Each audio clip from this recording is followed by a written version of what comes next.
Any facilities manager understands the burden of contracts and invoices can quickly drown an operation, especially when managing multiple campuses.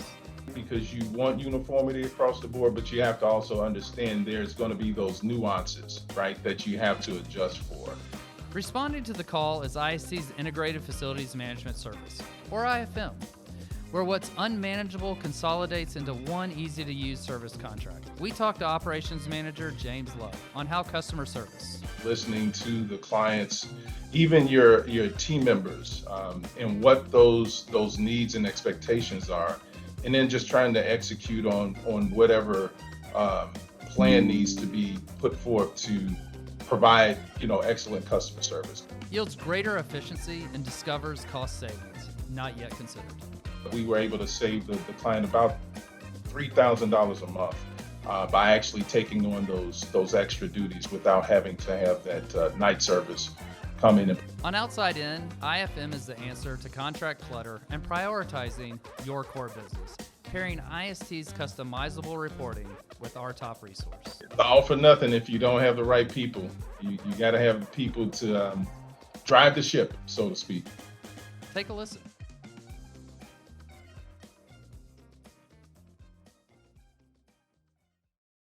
Welcome to Outside In, James. We're where we talk to industry leaders about creative solutions.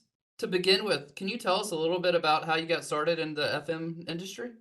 Yeah, thanks, Brad. It's a pleasure to be on. I actually started in the FM business 1996, believe it or not. Started off about 23 years ago, and never thought in a million years I'd still be continuing to do this. So it's been a journey, to say the least.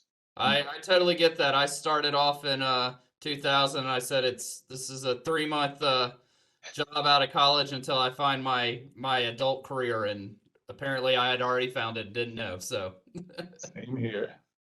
So obviously you got a lot of experience in the industry. What do you think are the important traits to making a great leader in facilities management? Um, Well, one most important detail is just it's part of communication. It's just listening, right? Listening to the clients, even your team members, and what those needs and expectations are, and then just trying to execute on whatever plan needs to be put forth to provide excellent customer service. But listening is, I think, the number one tool or skill set that you need to be successful. Absolutely. Being able to hear truly what that client needs so that you can put the right solution is super Absolutely. important. And I think that really dives straight into what we're here to talk about today, which is IST's holistic integrated facilities management services and how they impact clients on national operations. So, can you tell us a little bit about IFM and what that means and how IST is supporting its clients through that type of service? Yeah, really interesting. So one of our bigger clients here, Technologies, where we do a lot of the facilities management for their locations across the uh, North American continental United States, is managing vendors in those processes and executing the KPIs. So it's really interesting how our technology has kind of seamlessly fit in with a lot of the clients in terms of reporting and actually customizing what those reports may need to look like and utilizing the tools that are built in the house to provide that to the client. Excellent. Can we dive a little bit more into how the technology that IST had created and set up for traditional FMs is able to be customized to this integrated approach across all these multi campuses where we're trying to coordinate so many different vendors for them? Yeah, so it's really interesting that in my career, I have not really seen an outsourcing of facilities management company as technology driven as IST, to be perfectly honest with you. And um, the critical things or the things that we've done to this point, we have quarterly meetings with the clients and we listen to them and we take those suggestions and ideas back to the DevOps team or the folks in corporate, right, that work on these things to understand how we can develop tools or change the platforms, if you will, to modify to meet those client needs. For instance, um, with DocStore, we talked about quite a few different solutions to the utilizing DocStore to store vendor invoices, so that way the client can actually access them at the tip of their finger. And really leveraging, I think the real high aptitude that the team actually has in corporate, right? Andrew Addison and his team are really strong in terms of taking those ideas and suggestions and just kind of building out what's going to work best for the client, because every client's different, right? And what their needs are going to be. Yeah, I love where you talked about the being able to quickly touch those vendor invoices. I oversee our corporate headquarters facilities, and it's just one 52,000 square foot building, and I struggle to get my hands often on the invoices in a timely manner to make sure that future invoices aren't that they're like, if it looks like one's peak, can I start to get trends and everything? So Yeah. it's an amazing tool being able to get that in touch. What are some other ways in this IFM world that you help the customer manage all the different vendors, particularly when you're talking about multi campuses across the country and you've got HVAC contracts, maybe for example, or elevator maintenance contracts with different companies? Right. Yeah. So, well, what helps is obviously having one point of contact with the client, right, to communicate with, with respects to who do we need to reach out to at those, say for instance, Alpharetta, Georgia, which is one of the campuses that we manage. So we have all of the vendor contact information and the building maintenance information, but that's all provided by the client. So anytime that there needs to be an update to any information, they provide that to us and we update our systems accordingly. And our site manager and myself and our team, review that information on a regular basis to make sure that it's accurate, scheduling quarterly preventive maintenance calls.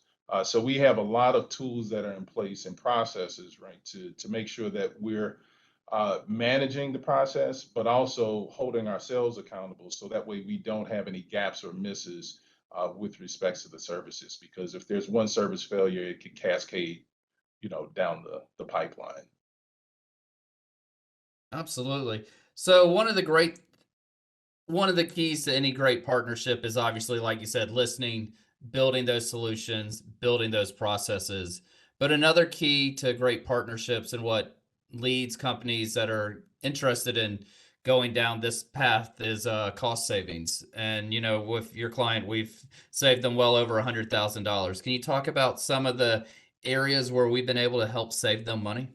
Yeah, absolutely. And actually, it comes down to the vendor management. So we actually do a review of the contracted third-party vendors that we manage and their costs, and we leverage that against other vendors that may be able to provide the same level of service, if not higher, but at a cheaper rate.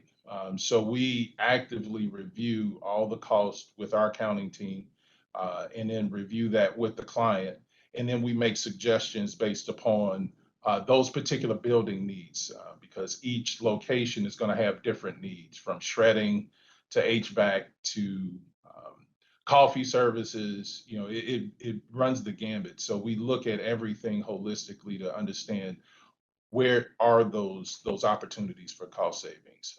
And then in our Chicago Randolph location, we also, because we're physically on site there, when we do the walkthroughs, we have a weekly touch base call with the client, and we bring up innovative solutions, ideas, thoughts from other clients that we may be doing different services at, to see if we can't um, pick up additional duties or tasks that may be contracted for other in-source vendors that we can potentially take on that would also drive down cost savings.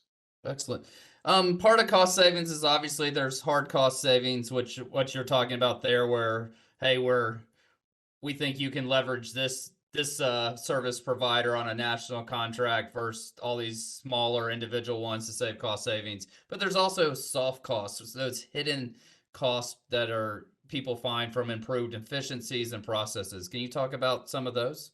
Yeah, we actually did something a few months ago where I forget the vendor, but they have a maintenance crew that comes through and cleans the coffee machines, things of that nature. So we actually did a little review on that and actually brought that in.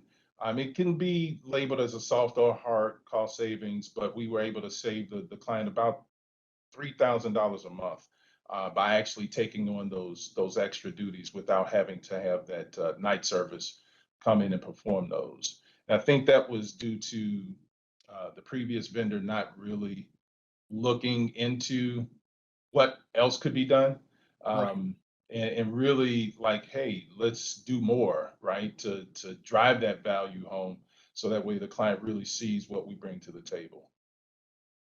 Excellent. So, one of the things that I love so much is talking about the creative process and creatively finding new solutions. And it sounds like that's a real core to being a great partner is finding those creative solutions. How do you collaborate with your on-site team, those different partners, and the client to find those type of solutions? Yeah, really just, I like to get feedback from everyone, right? Because not one size fits all. So you have to your point, have a good partnership, right? And even with the vendors and our on-site team members, we solicit their feedback or thoughts because they're the ones out there living and breathing it, and they may have different ideas, right? So just, thinking outside of the box, and then soliciting their feedback to kind of understand, okay, well, how are things done now that could be done differently, um, and what would make the most sense, right? I also try to use different analogies where we do things at different locations, but how can we apply those services to our current client or customer, or even taking some past history that I've actually experienced, right? So just really trying to think outside the box. Absolutely, I love that. So you're utilizing not only your experience from other previous stops in your career, but talking to those people that are closest to the source to try and find the best way to solve these problems. Absolutely. So one of the keys when you're managing a client that's got locations across the country and sometimes across the world, obviously, is trying to find that balance between uniformity Mhm. and also being customized because you obviously the needs in Alpharetta are different than the needs in Chicago. So how do you find that balance of creating processes that work for everybody but still being able to customize to the individual needs? Yeah, and I think that's probably one of the biggest challenges, right? Because you want uniformity across the board, but you have to also understand there's going to be those nuances, right, that you have to adjust for. So, part of our process, the standard operating procedures, you have that, but then you customize those specific details, right, for that location. So you can have standard operating procedures as far as like opening and closing, or even if it's dealing with an HVAC vendor, but then you would need to drill down to that specific location and then customize it based upon that account's needs. So, for instance, Burlington, Vermont, we have a location up there. It's going to be completely different needs than Alpharetta or San Francisco. So we will have a standard operating procedure, but then we'll drill down to each specific location to see what needs to be modified based upon those particular needs. And ISC's technology is able to help you coordinate and be able to see those different needs and changes. Absolutely. There's one tool that we actually have beta tested with respects to managing the vendors and the certificate of insurances and all those different things. That way it's stored in one place that we're working with the client on in terms of rolling out to the entire office, if you will. Mhm. Excellent. And obviously, the one client we've been talking about today's international corporation, but how can these same types of services be translated over into other vertical markets like legal, education, healthcare? Actually, to me, I think seamlessly. Um, at the core of it is customer service, which is what we do. So a lot of what we provide can be integrated into those different vertical markets. Obviously, with some small tweaks, to kind of fit those particular needs. But at the core of it is customer service. So if we stick to that, the transition should be seamless. Absolutely. And just one last question for you today.